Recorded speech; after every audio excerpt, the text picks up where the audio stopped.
TDP Janasena పొత్తులపై hot comments చేశారు మంత్రులు YCP నేతలు. ప్రతిపక్షాల పొత్తులు చిత్తవుతాయని విమర్శించారు. వైసీపీ ప్రభుత్వాన్ని దింపాలన్న లక్ష్యంతోనే వస్తున్నారని ఆరోపించారు. అయితే చంద్రబాబు పవన్ ని పొత్తుతో తన గుప్పిట్లోకి తీసుకున్నారని వ్యాఖ్యానించారు.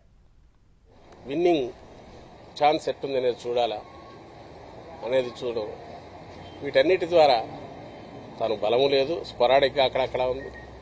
ఒకవేళ ఏదన్నా ఉంటే అది చంద్రబాబు గుత్తమొత్తంగా ఇవ్వాలి అనే ధోరణి, విపరీత ధోరణి రాజకీయ పార్టీలో ఉండకూడదు. పవన్ కళ్యాణ్లో కనిపిస్తుంటే ఇంకో పక్క చంద్రబాబు నాయుడు తనకు అప్పనంగా దొరికిన జనసేనను మింగేసి ఏ రకంగా తద్వారా ప్రయోజనం పొందాలనుకున్నది ఆయనకు తెలిసిన ఏకైక విద్య ఏదైతే ఇలాంటి ఎత్తుగడల్లో వీటిలో పొత్తులు పెట్టుకోవడంలో. పొత్తు వల్ల ఏ రకమైనటువంటి ఓట్ ట్రాన్స్ఫర్ అనేటువంటిది కేవలం కాపు సామాజిక వర్గాన్ని టార్గెట్ చేస్తూ పవన్ కళ్యాణ్ గారితో పొత్తు పెట్టుకుంటే మనకు ఉపయోగపడుతుంది అనుకుని పెట్టుకున్నటువంటి మీ పొత్తులు చిత్తవుతాయి. రాష్ట్ర వ్యాప్తంగా ఎక్కడ చూసినా సరే ఈ రోజు జరిగినటువంటి ప్రకటనల తర్వాత, పొత్తుల్లో భాగంగా జనసేనకి ఇచ్చినటువంటి సీట్లు చూసిన తర్వాత ఎక్కడ కూడా కాపులకి కమ్మ వారికి మధ్య ఆ జరిగేటువంటి ఓట్ ట్రాన్స్ఫర్ ఏదైతే జరుగుతుందని చెప్పి అనుకుంటా ఉన్నారో అది జరగదు అనేటువంటిది కూడా తేటతెల్లమవుతా ఉంది. రెడ్డి గారేమో ఎప్పటి నుంచో అభ్యర్థులంతా ప్రకటించి ఎన్నికల ప్రచారం కూడా మొదలు పెట్టడం జరిగింది. మరి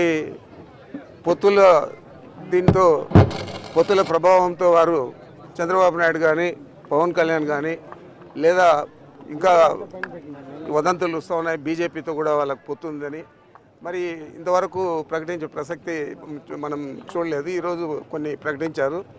ఆ అభ్యర్థులందరినీ చూస్తే తప్పకుండా వైఎస్ఆర్ కాంగ్రెస్ పార్టీ తిరిగి 150 స్థానాల కంటే ఎక్కువ స్థానాలలో గెలిచే పరిస్థితి ఉంటుందని నేనైతే కూడా భావిస్తూ ఉన్నాను.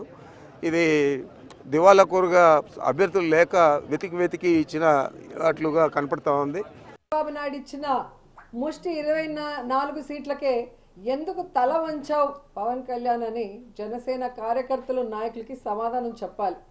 నిజంగా ఎంత బాధాకరం అంటే,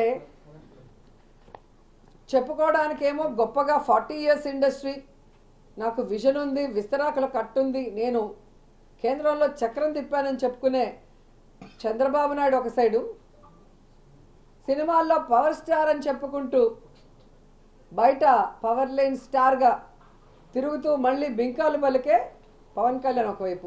వీళ్ళిద్దరికీ బాగా అర్థమైపోయింది, మనకి బలం లేదు, జగన్మోహన్ రెడ్డి గారిని మనం ఓడించే పరిస్థితి లేదు, కాబట్టి మనం ఎలాగైనా పొత్తు పెట్టుకొని జగనన్నని దించాలి అన్న ఆలోచనతోనే ఈ పొత్తుల కార్యక్రమానికి స్టార్ట్ చేశారు.